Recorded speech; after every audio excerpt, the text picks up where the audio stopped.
I was married to a pornography addict for 9 years, and a lot of you have been asking what that was actually like. So let's talk about it, because this isn't talked about enough, and I know that I'm not the only one. My marriage was sexless, and I don't mean we were just going through some kind of dry season. I mean there was really no intimacy. Pornography had completely distorted my husband's view of what a healthy sex life should look like, and honestly, what real intimacy even was. Any time we would try, it always ended in sadness and disappointment, or it felt like I was just a chore and I wasn't even worth it. So eventually it turned into less closeness, and then no touch at all. It was easier for him to keep choosing porn than to face what was actually happening and fight for our marriage. I hated when people would joke about sex or ask, when was the next kid coming? Because I wanted to reply so badly, "Ha, you have to have sex to get pregnant," or, "if you only knew how much none of that is happening here." And it crushed me. I would think, how could people be so insensitive? It felt like I was being personally attacked, so I would just shut down.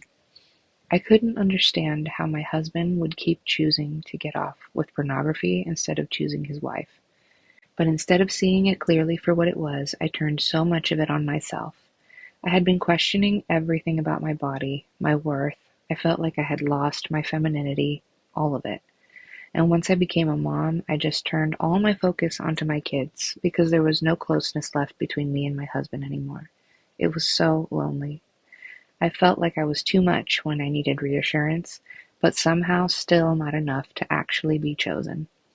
And over time, I became triggered by everything: beautiful women, even the slightest sex scenes in movies, women showing just a little too much. Anytime we were in public, it felt like everything around me was fighting for his attention and pulling him back towards porn. I had turned into this insecure, angry version of myself that I didn't even recognize, like my light had been dimmed and I had become numb.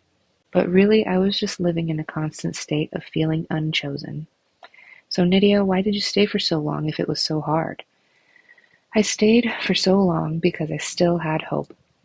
Hope that one day it would change. Hope that one day he would fight for us. Hope that eventually I would finally feel wanted. But every day proved to be the opposite, and I just kept losing myself. I became cynical about love. I stopped liking romantic movies because they just made me mad. I stopped believing in the idea of a happy marriage because everything felt hard and heavy all the time, so I thought it was just all a scam. Nobody seemed to really understand what I was going through, so eventually I just stopped talking about it and buried it. I focused on anything and everything else I could help to fill that void.